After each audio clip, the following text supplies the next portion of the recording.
This week I read something on Instagram that I just couldn't help but share. The simpler the moment in front of me, the more anxious I become. I could be doing something. I should be doing something. But a life under constant threat of novelty isn't a life, it's exhaustion. Washing dishes by hand, I give myself the chance to remember that this is wrong, that most of life is ordinary, that ordinary isn't the enemy, but instead something nourishing and unavoidable, the bedrock upon which the rest of experience ebbs and flows.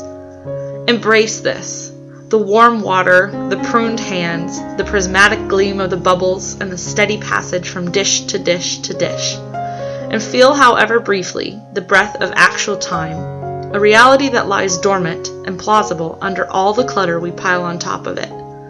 A bird makes its indecipherable call to another bird. A song from a passing car warps in the Doppler effect, and I'm reminded, if only for a moment, that I need a lot less than I think I do, and that I don't have to leave my kitchen to get it. Written by Mike Powell. As I read this, it got me thinking. There's so much movement towards simple living and slow living and living off of the land and going back to our roots. And while Josh and I are all about that and all about eating from the land and living off of the land and getting back to our roots, even in this lifestyle, there can be a line of exhaustion that we push and a line of needing to do everything and do everything quickly and do everything now.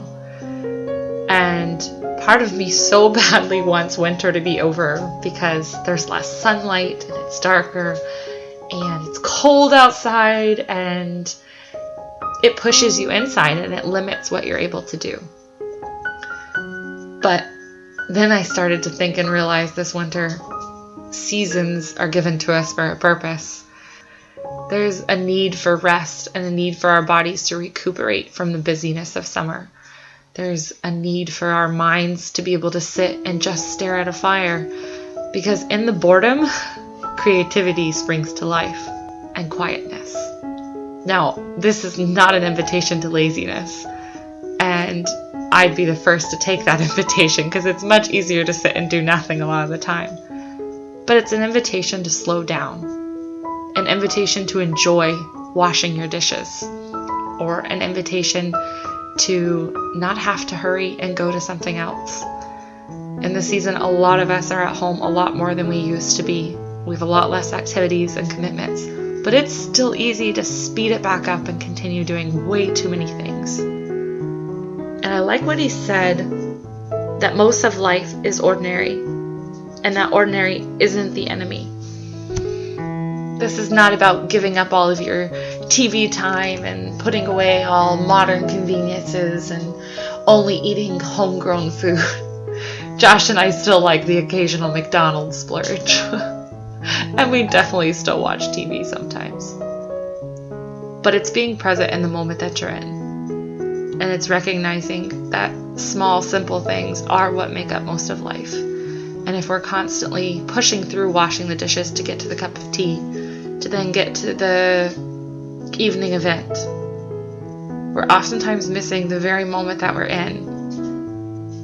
And in 50 years, when we look back and when we say, where did each of those moments go? Because we were so strongly pushing for the next second and the next minute and the next thing. And I'm saying all this because this week it's been really hitting me hard.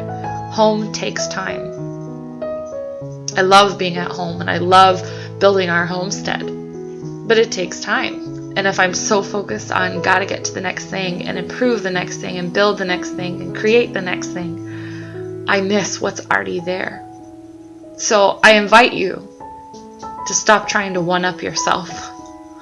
Because no longer do we really try to keep up with the Joneses next door. Now we're trying to keep up with ourselves. What if we just took the invitation and enjoyed simplicity? An invitation to be present in the moment you're in. Don't put off things because they're a chore, but enjoy them for what they are. An opportunity to use my hands to wash those dishes. An opportunity to sit in the sunlight and try to pick which song I'm going to use to edit the vlog with. So I invite you to join me in simplicity.